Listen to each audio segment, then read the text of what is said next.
qu'ils le veuillent ou non, volontairement ou involontairement, consciemment ou inconsciemment. Les Berbères, je dis les Berbères, mais bon, on dit les Amazighs ou les Berbères, bon, moi j'ai toujours appris à dire les Berbères, je suis désolé si ça... Mais enfin bon, les Berbères, qu'ils soient dans le Rif, qu'ils soient dans le sud-est, dans la zone de Rachidia, donc qu'ils le veuillent ou non, ils sont l'objet, ils sont entrés dans une combinaison mondiale, ils sont entrés dans un jeu de force internationale.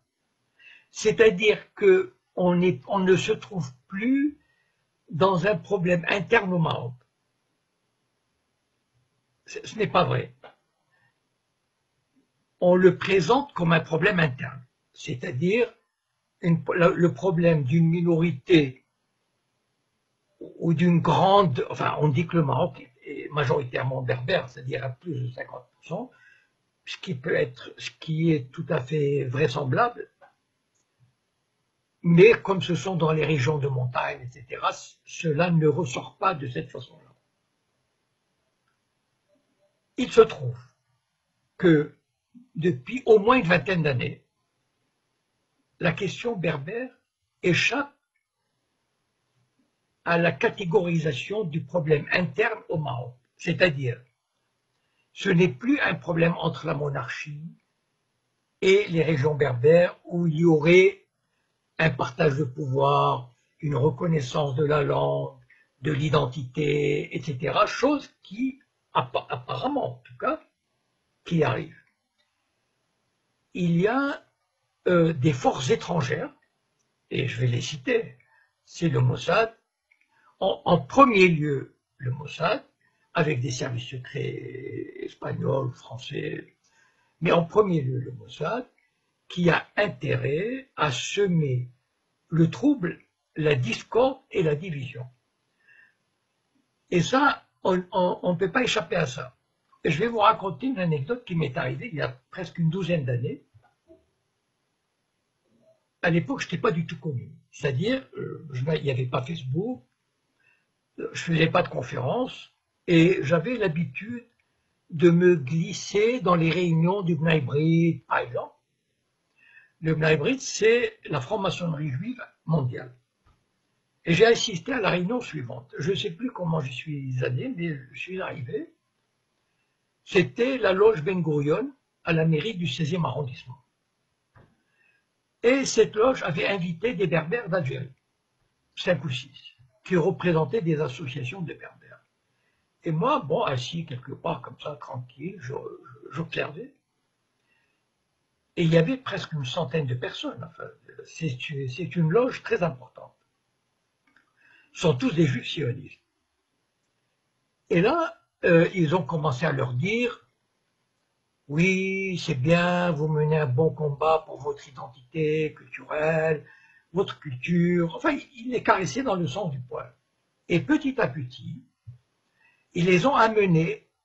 Et moi, j'admirais leur savoir-faire, parce que franchement, au bout d'une heure, ils les ont amenés, ils leur ont fait croire que leur combat identitaire, leur combat culturel, était le même que celui des Juifs qui se battaient et des Israéliens qui se battaient, qui sont battus pour sauvegarder leur identité et qu'ils allaient leur apporter leur aide, etc.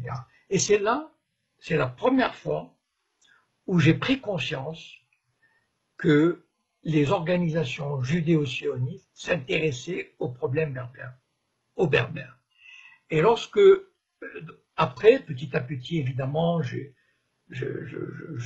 développé mes connaissances sur le Maroc, j'ai connu des gens du Rif et j'ai connu des gens de Rachidia qui m'ont expliqué des choses. J'ai dit dans une vidéo à Al-Mayedin, et il est vrai, je voudrais dire juste ceci aux Berbères, juste qu'ils prennent conscience, voilà, de ce fait. Vous croyez vous battre contre un pouvoir central qui vous opprime. Très bien. J'admets, je reconnais, j'appuierai toujours cette lutte. de minoritaires exploités et non reconnus. D'accord. Mais ayez juste à l'esprit ceci, qu'il y a des forces extérieures qui vous font miroiter des choses. Voilà. C'est-à-dire, il y a des agents du Mossad qui vont voir des Amazighs, qui vont leur dire « Mais vos grands-parents étaient juifs, vous pouvez avoir une bourse pour Israël. En fait, vous vous appelez pas, je sais pas quoi, mais vous appelez Jacob ou Lévi, enfin, je sais pas, voilà. » Et ça marche pour certains. Petit à petit, ils sèment le trouble.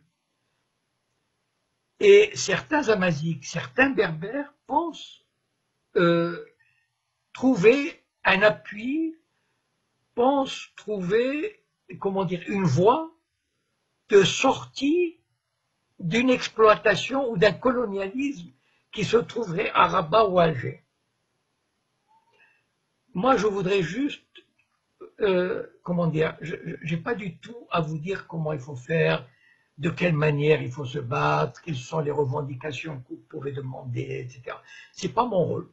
Voilà, mon rôle, c'est, moi qui ai un peu d'expérience, qui ai une petite vision comme ça, de vous éclairer sur les dessous des cartes, voilà, sur les tenants et les aboutissants. Ne vous faites jamais d'illusions sur le Mossad et sur les sionistes. Ils détestent tout le monde. Ils détestent les Arabes, ils détestent les Berbères, ils détestent les musulmans, ils méprisent les Arabes, les Berbères et tous ces peuples du tiers-monde. Donc, ne vous faites pas d'illusions. Les sionistes vous mèneront par le bout du nez. Voilà. Alors, donc, quand vous vous battez pour vos droits, qui sont tout à fait légitimes, pour votre identité, pour votre culture, pour votre place dans la société, pensez juste une chose, méfiez-vous des forces extérieures, vous savez, comme on dit, les sirènes, qui viennent vous chanter des trucs, ou qui viennent vous proposer de l'aide, ou qui viennent vous dire ceci. Soyez lucides, soyez cohérents. Je pense que nous avons des vous savez, le but du sionisme, il l'a montré en Irak, en Syrie, en Libye, c'est de détruire ces sociétés, de détruire l'unité nationale, de détruire tout ce qui est un État moderne. Et les Berbères, je vais vous dire, si vous marchez dans cette combine, vous serez emportés. Vous faites ce que vous voulez, hein, moi, voilà, mais vous serez emportés. Voilà. Donc, ne vous faites pas d'illusions, juste, enfin voilà, réfléchissez. Vous savez, nous sommes dans un monde, enfin, il y a la mondialisation économique, etc., mais il y a la mondialisation sécuritaire. Voilà, aucun pays n'échappe, et surtout pas le Maroc ou l'Algérie, enfin je parle du Maroc principalement, ne peut échapper à cette emprise terrible.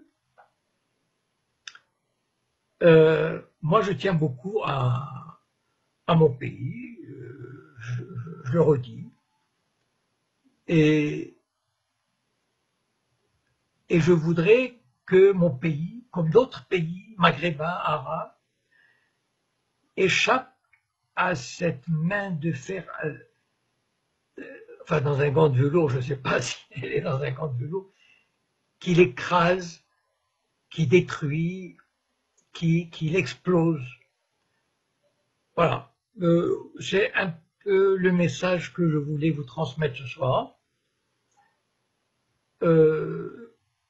Voilà, ça m'a fait plaisir. J'espère avoir à peu près tout dit. Restons unis, restons solidaires.